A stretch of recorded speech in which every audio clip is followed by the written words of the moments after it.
তাফসীর আকারে যে কথাগুলো বলার জন্য আপনারা লিখে দিয়েছেন তাফসীরুল কোরআন মাহফিল, আমি দুই জায়গা থেকে দুই রকম আয়াত পড়েছি। রহমানের বান্দা কারা দুনিয়াতে তাদের 12টা গুণ অর্জন করা লাগে, আর বিশ্ব নবী মুহাম্মদুর রাসূলুল্লাহকে আল্লাহ সতর্ককারী হিসাবে কি করতে পাঠালেন। এই যে মাস চলছে শাবান মাস, এই মাসেও কিছু সতর্কীকরণ আছে, কিছু কাজ আছে। আমরা অনেকেই মনে করি সবে বরাত মানে এই শাবান মাস, না। এখানে প্রায় 5টা শিক্ষা আমাদের দেওয়ার জন্য শাবান মাস বছরে বছরে আসে। আজ আমার 33 বছর বয়স, প্রতি বছর এই মাসটা কিন্তু আমার জীবন থেকে চলে যায়, একটা শিক্ষাও আমরা নিতে পারি না। হ্যাঁ, নিয়েছি শুধু খাওয়া। এদেশের যত ইবাদত বন্দেগী আমরা দেখতে পাচ্ছি অধিকাংশ গুলো খাওয়া ভিত্তিক। সবে বরাতে খাওয়া, সবে কদরে খাওয়া, সবে মেরাজে খাওয়া, মানুষ মরে গেলে খাওয়া, জন্ম হলে খাওয়া। খাওয়া ছাড়া কোন ইবাদত আছে আপনি দেখান? নেই। আর মুসলমানদের আর কিছু জানা না থাক, কি করে খাওয়া লাগে 2 নম্বরই করে, এটা ভালো জানে। যে থাকা অবস্থায় আমার দাদা মারা গিয়েছিল, একবার বলছিল একটা গল্প। এক লোক মুসলমান, খ্রিস্টান আর ইহুদি 3 জন মিলে বন্ধুত্ব করে দোস্তি করে বেড়াতে গেছে। সন্ধ্যাবেলায় 3টা 4টা রুটি কিনে বলছে আমরা খেয়ে নেই। 3 জন 3টা খেয়ে আর একটা আছে। ইহুদি খ্রিস্টান বলছে আমরা তো এখন খেলাম, এটা রেখে দাও, পরে ক্ষুধা লাগলে খাওয়া যাবে। মুসলমান বলছে না, আসো টেনে ছিঁড়ে ভাগ করে খেয়ে ফেলি, ওর ধান্দা শুধু খাওয়া। খ্রিস্টান বলছে না, এখন ঘুমাও, রাতের বেলা ঘুমের ভেতরে যে আশ্চর্য স্বপ্ন দেখবে সেই রুটি খাবে। মুসলমান বলছে এবার ঠিক আছে, ঘুমাও। ওরা 2 যখন ঘুমিয়েছে, ও উঠে রুটি খেয়ে মুখ মুছিয়ে এবার ঘুমিয়েছে। ইহুদি ডাক দিয়ে বলো ভাইরা ওঠো, আমি আশ্চর্য স্বপ্ন দেখলাম। কি? আমি দেখি আমার নবী মুসা আলাইহিস সালাম 6ষ্ঠ আসমানে আমারে ডাক দিল, উম্মত তোর উপরে আমি খুশি। ওই যে রুটি আছে তুই খাবি। এত উপরে নিয়ে আমার নবী যদি আমারে বলতে পারে এই রুটি আমার, রুটি আছে। খ্রিস্টান বলছে তোমার স্বপ্ন হলো আমার নবী ঈসা আমারে ডাক দিয়ে বুকের সাথে বুক মিলিয়েছে, কপালে চুমা দিয়ে বলে উম্মত তোর জীবনের উপরে আমি খুশি, ওই যে রুটি আছে তুই খাবি। রুহুল্লাহ বলা হয় যাকে এত বড় পাওয়ারফুল নবী, বাবা ছাড়া দুনিয়ায় এসেছে এই নবী আল্লাহর ছেলে বলে আমরা জানি। সুতরাং রুটি আমার। মুসলমান তো ওঠে না, জেগে ঘুমাচ্ছে। আরে চিমটি দিয়ে তুলেছে, ওঠ, রুটি আর নেই। অত জানে রুটি আছে কি নেই। শেষে ওইটা বলছে তোমাদের স্বপ্ন আমি সব শুনেছি, স্বপ্ন হইল তোমরা যখন ঘুমিয়ে আসো আমি দেখি বিশাল এক দৈত্য দানব বড় এক মগুর নিয়ে আমার সামনে এসে বসে, মুসলমান জীবন যদি বাঁচাতে চাস রুটি খা। আমি করব কি? জীবন বাঁচানোর তাকিদে রুটি খেয়ে ফেলেছি। ইহুদি খ্রিস্টান বলে ভাই এত বড় বিপদ গেল, ডাকতে পারলে না? ডাকবো কি করে? একজন আছে 5ম আসমানে আর একজন 6ষ্ঠ আসমানে, আমি তো খুঁজে পাইনি। খাওয়া কি করে লাগে আমরা অন্য কিছু না জানলে ধান্দাটা ভালো জানি, খালি খাওয়া খাওয়ার উপরেই চলছে। অথচ মুসলমানদের যে 2টা দিবস আমরা জানি, ঈদুল আজহা, ঈদুল ফিতরে, শুধু খাওয়া না, আগে খাওয়াবেন এরপরে খাবেন। কি? ঈদুল ফিতরে আপনি নিজে 1 মাস রোজা রাখার পরে মরণের খাওয়া খাবেন, হবে না। আগে যাকাত দেন, ফিতরা দেন, দান করেন, সেমাই কিনে দেন, গরিব মানুষ খাবে, হাসবে, ওর হাসি দেখে আপনি হাসবেন। ঈদুল আজহাতেও তা জবাই করে আপনি পশু খেয়ে ফেলবেন, হবে না। আগে গরিবকে পৌঁছিয়ে দেন, গরিবের সন্তানগুলো খাবার খাবে, হাসবে, ওর আনন্দ দেখে আপনি আনন্দ করবেন। তাহলে ইসলামের ইবাদত হচ্ছে আগে ত্যাগ, এরপরে ভোগ। বলেন না কেন? এ বাকি বাদ দিয়ে আর যা আছে আপনি তাকান, আগে ত্যাগ না আগে ভোগ? খালি খাবো নেব, খাবো নেব। এই নতুন নতুন দিবস তৈরি হয় আর খালি খাওয়া বাড়ে। এই যে কয়েকদিন আগেও একটা দিবস, কয়েকদিন পরে আসবে 14ই ফেব্রুয়ারি, এটাও একটা দিবস অনেকে বানিয়েছে। এই দিবসে খালি খাবো নেব, খাবো নেব, কথা বলেন না। ও আর 25 মিনিট আছে। এনাকে অনেকে এখানে টাকা পয়সা 1 বছর ধরে গুছিয়েছে, উনি ওই শরীফাকে ফুল কিনে দেবে। এ দিবস মুসলমানদের জন্য না, মুসলমানদের দিবস শুধুমাত্র ওই 2টা। কান খাড়া করে শোনেন, যত বড় গুরুত্বপূর্ণ মানুষ আপনার জীবন থেকে হারিয়ে যাক, সর্বনিম্ন আপনি শোক পালন করবেন 3 দিন। কয়দিন বলেন বলেন? আর মহিলার যদি স্বামী মারা যায় 4 মাস 10 দিন, সেটা আলাদা। পৃথিবীতে আর সারা যাই হারায়, সে মা হোক, বাবা হোক, ছেলে হোক, মেয়ে হোক, নেতা হোক, যদি হারিয়ে যায়, মারা যায়, তার জন্য শোক পালন করার সর্বোচ্চ কয়দিন? আর আমরা এমন মানুষ হারাই, তার জন্য শোক চলছে, কিয়ামত পর্যন্ত চলবে, তাও শোক শেষ হবে না। কোন জায়গা থেকে আপনি ইসলাম নিয়েছেন? আমি আশা করছি আপনার বিবেকের দরজায় ধাক্কা লাগবে। এরপরেও যদি আপনার কিছুই মনে না হয়, আমার মনে হয় আপনার বিবেকের উপরে উপরে পোশাক করেছে। অবশ্য ঠিক, ঠিক আছে, আপনার বিবেকটা খুলবে তো ইনশাআল্লাহ। আল্লাহ রাব্বুল আলামিন 3 নম্বরে যেটা বলতে চেয়েছিলেন, যাদাতুহুম ঈমানা, তাদের ঈমান বেড়ে যায়। তাহলে আল্লাহর আইন মানে নাই, কিন্তু নতুন করে আইন আর বানায়নি, এজন্য আল্লাহ তাকে মারদুদ, রাজিম, শয়তান, বের হয়ে যা, দূর হয়ে যা, ক্ষমা পাবি না, জান্নাত পাবি না, এত কথা বলেছে কোরআনে। আর যে মানুষ আল্লাহর আইন মানে না, আল্লাহর আইনের বিরুদ্ধে নতুন করে আইন বানায়, বলেন তো এটা আল্লাহর কাছে শয়তানের চাইতেও খারাপ কিনা? আমি আর নিচে নামলাম না, এরপরও আপনি না বোঝার ভান করে আছেন, আমি জানি, কিন্তু যারা বোঝার তারা বুঝেছে। আয়াতের মূল শব্দ ছিল কি? অজিলাত কুলুবুহুম। অজিলাত মানে ধাক্কা দেয়, কাঁপন ধরে, কুলুবুহুম তাদের কলব। এই ভালো করে শোনেন, মানুষের কলব আমরা অনেকেই মনে করি কলব আছে বাম স্তনের 2 আঙ্গুল নিচে, এই কারণে পীর সাহেবরা জিকির দিলে বলে ধাক্কা দাও, বলে না? এই যে কফ লাম বা কলবুন, কলব শব্দের শাব্দিক অর্থ কোরআনে কারিমে আল্লাহ বিস্তারিত দিয়েছেন। লাহুম কুলুবুন লা ইয়াফকাহুনা বিহা, সূরা আরাফে আছে 9 নম্বর পারা 13 নম্বর পৃষ্ঠার 2 নম্বর লাইনের 179 নম্বর আয়াতের মাঝে আছে। আল্লাহ বলেন এদের কলব আছে, হৃদয় আছে, কিন্তু চিন্তা নেই। কি নেই? বলেন বলেন। এই কোন দিকে তাকিয়ে আছো? কি করা লাগবে? আরে ভাই ঠিক আছে, আমার সব মনে আছে, আগে ভালো করে শোনেন, আমি প্রশ্ন করবো পরে, যদি বলতে না পারেন আপনি এখানে বসাচ্ছেন।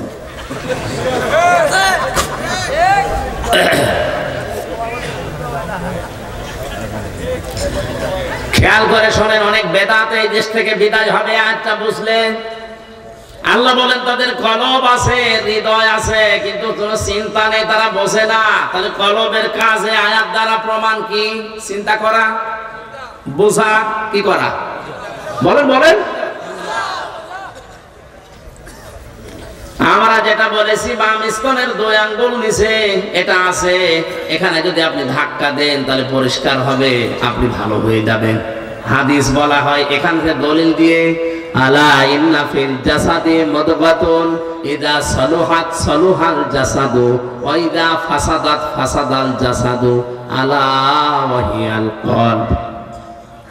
নবীজি বলেন সাবধান, জেনে রাখো, প্রতিটি মানুষের শরীরের ভেতরে একটা গোস্তের টুকরা আছে। আমি আলেমদেরকে বলছি, আলা ইন্না ফিল জাসাদি, নবীজি কিন্তু আলা ইন্না ফিল সদরি দেয়নি, দিয়েছে? যে বুকের ভেতরে আলা ইন্না ফি সিররি, মাথার ভেতরে কোন জায়গার নাম নবীজি নির্ধারিত করেননি, বলেছে এই মানব শরীরের ভেতরে। মাথা কি শরীরের অংশ না? বুকটা শরীরের অংশ না? এই কথা বলেন। আমার 3.5 হাত বডি শরীরের অংশ, তাহলে এর ভেতরে কোন জায়গায় আছে যে গোস্তের টুকরাটা ভালো হলে মানুষ ভালো হয়ে যায়, খারাপ হলে মানুষ খারাপ হয়ে যায়? আল্লাহ জেনে রাখো, ওয়াহিয়াল কল, ওই গোস্তের টুকরার নাম হচ্ছে কলব। নাম কি? তাহলে নবীর হাদিস থেকে, আল্লাহর আয়াত থেকে কি বোঝা গেল? এটা আমার কোন জায়গায় আছে নবীজি নির্ধারিত করে বলেন না যে মাথায় আছে, বুকে আছে, পেটে আছে। না, এটা বলেননি। আপনি হাদিসের ব্যাখ্যা পড়েন, পাবেন না। উনি বলেছে শরীরের ভেতরে। এখন যে শব্দটা নবীজি দিলেন, আলা ইন্না ফিল জাসাদি মুদগাতুন, কি দিয়েছেন? মুদগা কাকে বলা হয়? বিজ্ঞান এখন কম্পিউটার দিয়ে দেখিয়ে দিচ্ছে যে মুদগা তৈরি হতে 3টা জিনিস লাগে। কয়টা?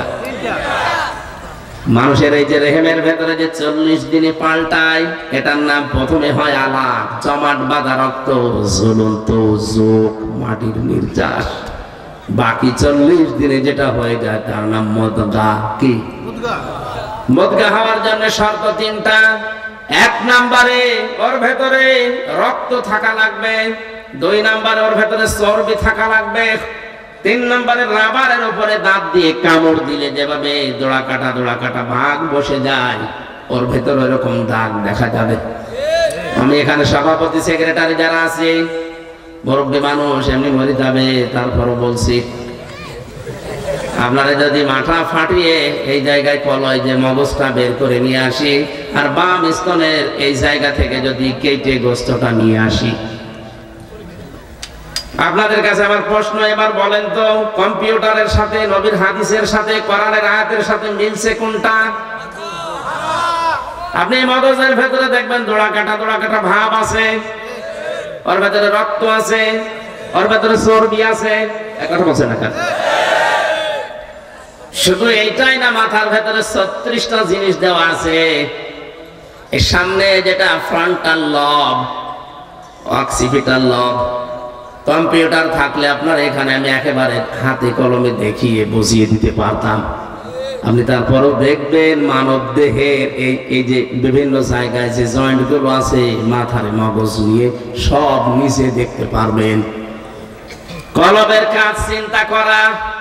আল্লাহর নবীর ভাষায়ও এটা যদি খারাপ হয়ে যায় মানুষ খারাপ হয়। এবার আপনার বিবেক দিয়ে বলেন, মানুষ কি চিন্তা করে বুক দিয়ে না মাথা দিয়ে? বলেন। সবগুলোই তো মিলছে এই জায়গা। হ্যাঁ, যদিও আলেমদের মতভেদ আছে এটা নিয়ে, কিন্তু মিলছে তো আমি দেখছি এই জায়গায়। তা আপনি যে বললেন বাম স্তনের 2 আঙ্গুল নিচে ধাক্কা মার, ওটা পরিষ্কার হবে, জিনিস তো ওখানে নেই, বুক ব্যথা হবে। আর আমার মনে হয় বাম স্তনের 2 আঙ্গুল নিচে যে গোস্তের টুকরা, ওইটা পরিষ্কার হলে মানুষ ভালো হয় না। মানুষ ভালো হয় যখন এইটা পরিষ্কার হয়। আজ এইটা পরিষ্কার নেই, এই জন্য ঘুষ খায়। এইটা পরিষ্কার নেই, এই জন্য জিনা করে। এইটা পরিষ্কার নেই, এই জন্য আল্লাহর বিরুদ্ধে আইন বানায়। এটা পরিষ্কার থাকলে জীবনে কাজ করতে পারতো না। কোরআনের সূরা 3 নম্বরে তারা যারা কলব ধাক্কা দেয়, সালসালা পয়দা হয়, শরীরের পশমগুলো খারাপ হয়ে যায়। وَإِذَا سَمِعُوا مَا أُنزِلَ إِلَى الرَّسُولِ تَرَى أَعْيُنَهُمْ تَفِيضُ مِنَ الدَّمْعِ مِمَّا عَرَفُوا مِنَ الْحَقِّ يَقُولُونَ رَبَّنَا آمَنَّا فَاكْتُبْنَا مَعَ الشَّاهِدِينَ। সূরা মাইদা 7 নম্বর আর 1 নম্বর পৃষ্ঠার 1 নম্বর লাইনের 83 নম্বর আয়াত এটা। হে নবী, আপনি যখন কোরআন শোনাবেন মানুষদেরকে, যারা আপনার বক্তব্য বুঝতে পারবে, উপলব্ধি করবে, দেখবেন ওদের চোখ দিয়ে পানি পড়ছে। কোরআনের আলোচনায় সবার চোখে পানি আসে না, আমরা তো বুঝেই না পানি আসবে কি করে। কোরআনের শ্রোতাদের বৈশিষ্ট্য 3 নম্বর এটা। ওয়ালা রাব্বিহিম ইয়াতাওয়াক্কালুন। কোরআন শুনে বুঝে উপলব্ধি করে বাড়ি যাওয়ার সময় সিদ্ধান্ত নেয় জীবন চলে গেলেও আল্লাহর উপরে ভরসা আমি শেষ করব না। জোরে বলেন সুবহানাল্লাহ। তাহলে আমরা কোরআনের 1 নাম্বার শ্রোতা হতে চাই না, 2 নাম্বারও না, 3 নাম্বারটা হতে চাই। কথা বলেন। এই কোরআন থেকে আমরা তেলাওয়াত করলাম সূরা মুদ্দাসসিরের মাত্র 2টা আয়াত। জবান খুলে তাফসীর আকারে শোনার জন্য আল্লাহর কালাম পড়েন। আউযু বিল্লাহি মিনাশ শাইতানির বিসমিল্লাহির রহমানির রহিম।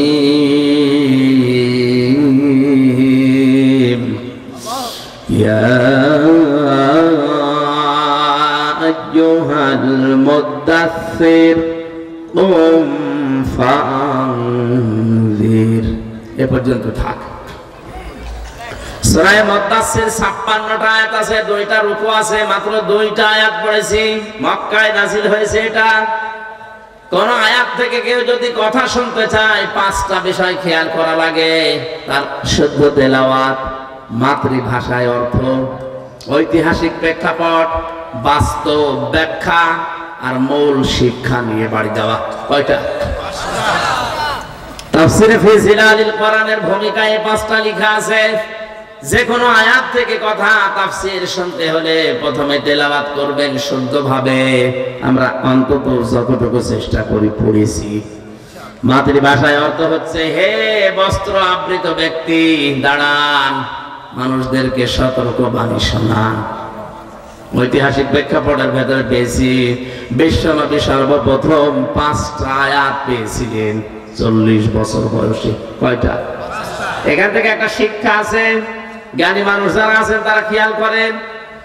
ফেরেশতা জিবরাইল এসে সর্বপ্রথম তাকে বলেছিলেন ইকরা ইকরা ইকরা। উনি 3 বার বলেছিলেন মা আনা বিকারি, আমি পড়তে পারি না। বলেছিলেন না? বলেন বলেন। কেন বললেন? 3 বার ওনাকে বুকে চাপ দিয়েই বলেছে পড়ো। উনি বলছেন আমি পড়তে পারি না। কেন পড়তে পারেন না? 4বার যখন বললেন ইকরা বিসমি রাব্বিকাল্লাযী খলাক, নবীজি কিন্তু তখন পড়া আরম্ভ করেছিলেন। প্রশ্ন করলেন জিবরাইল, এতক্ষণ কেন তুমি এই কথা আমারে বললে না যে পড়া লাগবে কার নামে? তুমি খালি প্রথম থেকে বলছো পড়ো পড়ো। তো কি পড়বো? কার নামে পড়বো? যখনই বললেন রবের নামে পড়ো, আমি পড়া আরম্ভ করেছি। শুধু আরম্ভ করিনি, 5টা আয়াত তোমার সাথে পড়েছি। এখান থেকে উম্মতদেরকে শিক্ষা দিতে চাইলেন, পৃথিবীর উম্মতেরা পড়তে বললেই পড়া যাবে না, পড়া দেখা লাগবে ওটা রবের নামে পড়া হচ্ছে কিনা। আজ আমাদের সিলেবাস গুলোর দিকে তাকান তো, রবের নামে পড়া আছে? আরো যেগুলো ছিল তুলে দিয়ে এমন এমন দৃশ্য যেখানে দিয়ে দিয়েছে মানে একবারও কি চিন্তা আসে না। বিশ্বনবী নবুয়ত পাওয়ার প্রথম নাম্বারে শিক্ষা দিলেন উম্মতেরা পড়া পড়লেই হবে না, রবের নামে পড়তে হবে। রবের নামে না পড়লে মানুষ যে শিক্ষিত হয় কিন্তু জানোয়ার হয় তার প্রমাণ আমি নিজে দেখেছি। এ চোখে দেখলাম একজন ওযু করছে, 5.5 বছর 6 বছরের ছেলে পায়ে পানি ঢেলে দিচ্ছে। ছাত্র ওস্তাদের পায়ে, শিক্ষকের পায়ে ময়লা আছে এই জন্য ছোট্ট হাত দিয়ে পরিষ্কার করে দিচ্ছে পানি ঢেলে। আমি এইটাও দেখেছি এই চোখে। ভার্সিটিতে ক্লাস চলছে, শিক্ষককে ছাত্র জুতা দিয়ে পিটাচ্ছে যে শালা তোরা মেরেই ফেলবো। শিক্ষক বলছে বাবা তুই আমারে মাফ কর, জীবনে আর ক্লাস নেব না। বলছে না শালা তোরা আমি দায়িত্ব দিলাম তুই করলি না, তোরে মেরেই ফেলবো। এটাও ছাত্র ওইটাও ছাত্র। এটা কেবল শুরু করেছে, এ মানুষের মতো মানুষ হচ্ছে কারণে পড়েছে ইকরা বিসমি রাব্বিকাল্লাযী খলাক। ও পড়েছে কার নামে? আরো জোরে। আর ওইটা মাস্টার্স করার পরেও জানোয়ার হয়ে গেছে। কোরআনের শিক্ষা যাদের ভেতরে নেই ওরা যে জানোয়ার আমি নিজে দেখে এসেছি। আপনি মনে করছেন 33 বছর বয়স আর কি দেখেছেন, কি দেখেছে আপনি টের পাচ্ছেন না। বাস্তবে এমন এমন মানুষের সাথে সময় কাটিয়েছি, ওগুলো মানুষ বললে গোনা হবে। সর্বোচ্চ বিদ্যাপীঠ থেকে মাস্টার্স করে এসে ওই জায়গায় চেয়ারে বসা, কিন্তু মানুষের সাথে এমন আচরণ করে, আমার নিজের সাথে যদি এটা করে, এই লোকটারে ধরলে কি করতো? অথচ লোকটা মাস্টার্স করা। কোরআনের শিক্ষা, রবের শিক্ষা নেই, এজন্য মানুষের পরিবর্তে হয়ে গেছে শিক্ষিত শয়তান। না এটা ওস্তাদকে কেউ জোতা দিয়ে পিটাতে পারে? নবীর এই শিক্ষা আমরা যদি উম্মত হিসাবে নিতে না পারি, আগামীতে আপনি যে প্রজন্ম রেখে যাচ্ছেন, ওটা আপনার জন্য রব্বির হামহুমা কামা রাব্বায়ানি সাগীরা দূরের কথা, কবরের পাশে এসে দাঁড়িয়ে প্রসাব করবে। এজন্য রবের নামে শিক্ষা ব্যবস্থা চালু করা দরকার, এটা আমাদের ঈমানের দাবি। ৯৬% মুসলমানের দেশে যদি রবের নামে পড়া শুরু না হয়, আমি পড়বো কার নাম নিয়ে? সুতরাং আমাদের শিক্ষা ব্যবস্থায় 1 থেকে মাস্টার্স পর্যন্ত 100 মার্কের কোরআন এবং হাদিস আমরা মাস্ট বিচার। ইন্নাদ দীনা ইনদাল্লাহিল ইসলাম, বিসমিল্লাহির রহমানির রহিম, ইকরা বিইসমি রাব্বিকাল্লাযী খালাক, এগুলো মনোগ্রামে লিখে দেন। এগুলো বাদ দিয়ে কি লিখেছে ও নিজেও বোঝে না, যাদের বোঝায় তারাও বোঝে না, প্যাক আরম্ভ করেছে। আশা করছি আপনি বিবেক দিয়ে শুনছেন, যারা উপলব্ধি করছেন। আর যারা শোনার পরে যাদের কলব নেই, মরে গেছে, মরা মানুষের সামনে বলা আর না বলা সমান। আমার ভাইরা, আমি কলবের পরিচয়টা দিতাম না, এই কারণে দিয়েছি, যারা আজ মানুষকে ধোঁকা দিয়ে বোকা বানিয়ে বাম স্তনের 2 আঙ্গুল নিচে গোস্তের টুকরা কলব, এটা ধাক্কা মারো পরিষ্কার হবে, এই কথা বলে পরিষ্কার করাছে। জিনিস যদি ওখানে না থাকে, কারণ চিন্তা করে মানুষ মাথা দিয়ে, আর মগজের যে সিস্টেম, মদগার সাথে মিলছে মাথা, এটা মেলে না। তাহলে এই ব্যবসাগুলো আজ বাংলাদেশে যারা বিভিন্ন মরিদ নিয়ে করছে, যে ধাক্কা লাগাও, ও যখন বুঝবে কি ধাক্কা লাগাবো, এখানে তো জিনিস নেই, আমার বুক ব্যথা হবে, আমি আরো দলে নেই, তখন ওদের দরবার এমনি বন্ধ হবে। তখন ওই সময় তোরা আমির হামজাকে দেখতে পারবে। এই জন্য বলো পীর বিরোধী। কিসের পীর বিরোধী? আপনি ঘটামি করে খাচ্ছেন। চট্টগ্রাম সিলেট বিভাগের গরম সন্নি ঠান্ডা সন্নি নাম নিয়েছে, কাজ কামার নেই। আমার স্টেজে কত আলিম বসে থাকে, তারা ভুল ধরতে পারে না। ওর নামের আগে পীরে কামেল লেখা আছে, ও ভুল ধরে বসে আছে। ওর পেটে বোম মারলে অর্থনীতি কারে বলে ইসলামী, ও বলতে পারে না। ৪৮,০০০-এর উপরে পীর। আমি অহংকার করে বলছি না, আল্লাহর কসম আমি অহংকার করে বলছি না। ৪৮,০০০ পীর আছে দেশে, হাতে গোনা কয়েকটা বাদ দিয়ে ইসলামী অর্থনীতির যে নিয়ম নীতিগুলো আছে ২৭টার উপরে যদি কেউ বলতে পারে, আমি বলে দেব। অথচ বিশাল হক্কানি দরবারের ডিলার নিয়ে বসে আছে। মোশারাকা কি, মোদারাবা কি, মোরাবাহা কি, এক একটা আবার ৬ প্রকার, ৫ প্রকার, ৩ প্রকার, ও কিচ্ছু জানে না। ইসলামে যে অর্থনীতি একটা চ্যাপ্টার আছে, এটা যে একটা ইবাদত, ও জানেই না, পীর হয়ে বসে আছে। অথচ নামাজের পরে আল্লাহ যাকাত ভিত্তিক অর্থনীতির কথা দিয়েছেন না দেননি? কয়বার? ৮২ বার। কয়বার? আপনার কাছে নামাজের মাসলা মানুষ নিতে আসে মুরিদেরা শিক্ষক হিসাবে। পীর মানে শিক্ষক, পীর মানে কি? মুরিদরা আপনার কাছে অর্থনীতি, যাকাত কি, এটা নিতে আসবে না? আপনি তো সিস্টেমই বলছেন না, ব্যাংকিং ব্যবস্থা কি, এটা কিভাবে জবাব দেবেন? আপনি এই ধরনের ধোঁকা দিয়ে বোকা বানিয়ে ওরা বলছে তুই জিকির কর, তোর কলবে ময়লা, ও ও কিছু নেই, আন্দাজ। আল্লাহর এই নামকে যারা পরিবর্ধন করে জিকির করাচ্ছেন, আপনার ডবল শাস্তি হবে।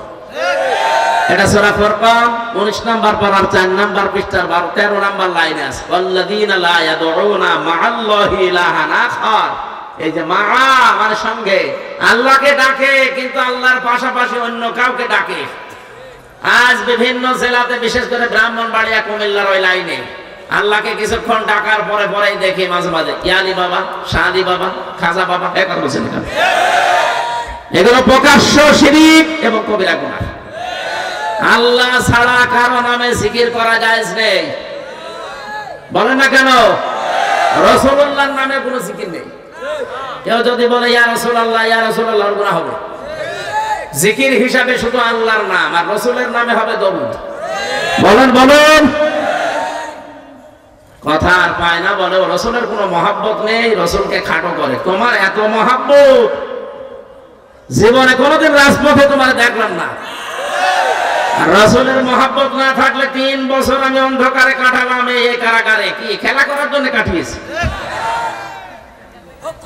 যত মহব্বত সব ওর ভেতরে। এই শয়তানদের কোনো কাজ কাম নেই, তো কি করবে? মানুষকে ধোঁকা দিয়ে বোকা বানিয়ে উল্টা পাল্টা কথা বলে খালি সময় নষ্ট করে। নবীজি এই শিক্ষা নিয়ে বাড়ি আসার সময় বলেন তো, এই তথ্য যদি ফাঁস হয় যে আসলে তো এই ধোঁকা, এ ভুয়া, এই তিশার, এই যে কি নাম জানো, মোস্তাক, এর যেমন ভুয়া ভুয়া বলে তারা দিয়েছে, এই পীর গুলোকে ভুয়া ভুয়া বলে দরবার ছাড়া করবে। কারণ এখন তো অধিকাংশ মানুষ শিক্ষিত হচ্ছে, ওরা যখন দেখবে কম্পিউটারের মাধ্যমে তো মেলছে না, এত সব বানিয়ে বানিয়ে ধোঁকা দিয়ে বোকা বানাচ্ছে, তখন ওদের রাগ। ওরা তো বুঝে ফেলেছে যে হামজা সেই জায়গায় আঘাত করছে, এই জায়গা যদি প্রকাশ হয়ে যায়, আমি যে ব্যবসা করে খাচ্ছি, ব্যবসা মাঠে মারা যাবে। কথা তোলে অনেকে যে কিয়ামতে এক এক পীর নাকি লক্ষ লক্ষ মুরিদ নিয়ে আসবে কিয়ামতে। কে বলেছে? পুরো মিথ্যা কথা। কিয়ামতে প্রতিটি মানুষ আল্লাহর সামনে দাঁড়াবে স্রেফ একা একা। সূরা মরিয়ম 16 নম্বর পারা 10 নম্বর পৃষ্ঠা 15 নম্বর লাইনের 85 নম্বর আয়াতে, 95 নম্বর আয়াতে আছে, অকুল্লুহুম আতিহি ইয়াউমাল কিয়ামাতি ফারদা। কিয়ামতে প্রতিটি মানুষ আল্লাহর কাছে দাঁড়াবে কয়জন করে? আর সেই লোকটা আয়াতের বিরুদ্ধে কথা বলে যে কিয়ামতে আমার পীর সাহেব লক্ষ লক্ষ মুরিদ নিয়ে আসবে, এটা কি আয়াতের সাথে মেলে? বলেন বলেন। এই যখন বুঝে ফেলে তখন বলে যে হামজা পীরদের বিরোধী, এরে আর আসতে দিও না। না, যে জিনিস যত ভালো তার নকল বের হয় তত বেশি। পীর সাহেব তো ভালো জিনিস, পীর মানে শিক্ষক। আপনি যেটা জানেন না ওনার কাছে জেনে নেবেন। তো জানবেন কি করে? নিজেই তো জানেন। পীর বাংলাদেশের চট্টগ্রামের মরহুম মাওলানা আব্দুল জব্বার, এটা পীর। আর এমন এমন পীর বের হয়, তার 30 তলা বাড়ি, লঞ্চের ব্যবসা করে, কোটি কোটি টাকার মালিক, সুপার মার্কেট, কোনো কিছুর অভাব নেই। আর পীর থাকবে না খেয়ে। মাওলানা আব্দুল জব্বারের থাকার মতো একটা কুড়ে ঘরও ছিল না, সব দিনের জন্য দিয়েছিল। আর আমরা এমন পীর, সুপার মার্কেট আমার। জোরে বলেন সুবহানাল্লাহ। এই ব্যবসায় যখন ভাটা পড়বে, মানুষ যখন শ্রেণী ফেলবে, কারণ এটাই রেকর্ড হচ্ছে, কালকে সারা দেশে ছড়াবে। যখন দেখবে মানুষের না এত ধোঁকা দিয়ে বোকা বানাচ্ছে, তখন ওদের তো কিছু বলতে পারবে না, রাগ ধরবে আমার উপরে।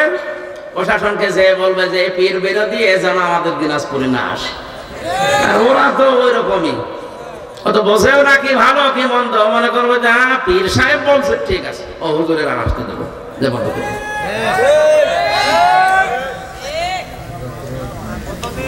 নবীজি মুহাম্মদুর রাসূলুল্লাহ 5টা আয়াত নিয়ে আসছিলেন, এত ভয় পেয়েছিলেন। বিশ্বনবী বলেন, বাড়িতে যাওয়ার সময় দেখি ওই ফেরেশতা আকাশ আর জমিনে বিশাল একটা চেয়ারের ভেতরে উনি আছে। ওনাকে দেখে আমি ভয় পেয়ে গেলাম। তাফসীরে ইবনে কাসিরে পড়েছি, বিশ্বনবী দৌড় দিতে গিয়ে পড়ে গিয়েছিলেন। তাড়াতাড়ি করে নিজেকে সামলিয়ে বাড়িতে এসে স্ত্রীকে বললেন, জাম্মিলুনি জাম্মিলুনি ইয়া খাদিজা, আমার ঢেকে দাও, আমি ভয় পেয়েছি। হযরতে খাদিজা ওই দিন 5টা কথা বলেছিলেন। কয়টা? আরো জোরে বলেন বলেন। কোন স্ত্রী যদি তার স্বামীর পক্ষে এই 5টা কথা বলতে পারে, ওই স্বামী আল্লাহর জান্নাতি। এবার আমার যে শরীর, গলা, এমনকি 12টা বাজে, এখন কিছুক্ষণ পরে বোম ফুটবে। কি 1 মিনিট পরে বোম ফোটা শুরু হবে। এই জন্য বোম ফাংজিরের ব্যাখ্যা এখন আর সম্ভব না, আগামীতে নিয়ে আসেন। নিয়ে আসেন। আপনি এত জায়গা তুলেন কেন? আমি সেই আসরের সময় এসে বসে আছি, হ্যাঁ, তুলতে তুলতে রাত 10টা 45 বাজে আমি মাহফিলে চলে যেতাম। কথা ঠিক নেই, আমার খাতায় লিখে দিয়েছে রাত 9টা থেকে 11টা, আর চলছে রাত 11টায়। কথা ঠিক থাকে না, আবার মাহফিল দিয়েছে। আগামীতে এলাকায় আমার আর নিয়ে আসবেন না। না, 12টার পরে আমি কথা বলি না, আমার উস্তাদের মা বাবারও নিষেধ, এত রাত পর্যন্ত কথা বলা ঠিক না। আমার তো বাসা লাগবে না। কালকে আবার সকালে আছে সিরাজগঞ্জে, বিকালে আছে বগুড়ায়, রাত্রে আছে আবার সিরাজগঞ্জ। আমি পারছি না ভাই, আজ শেষ করতে গেলে এখন 1-1.5 ঘন্টা 2 ঘন্টা লাগবে। আমি মাপ চেয়ে শরীরের দিকে তাকিয়ে শেষ করছি, আপনারা যা করবেন করেন, আমি পারবো না। আরো আগে তুলতে বলছিলাম, ওনারা সে শহরে বসিয়ে রেখেছি, শেষে আসরের পরে এসেছি, আর নিয়ে আসছে রাতে 10টা 45। মানুষের ব্যাগ কালেকশন 1 টাকা দেবে মানুষ। এই চলে যেন না, এখন 12টা বাজে, অন্তত ফুল যারা কিনেছেন ফুল পরে দেবেন। বসেন, যারা যাচ্ছে মাহফিলের খরচের জন্য দয়া করে কিছু দিয়ে যান। আমি মুসাফির, অসুস্থ এবং মাজলুম মানুষ, দোয়া করবেন ইনশাআল্লাহ।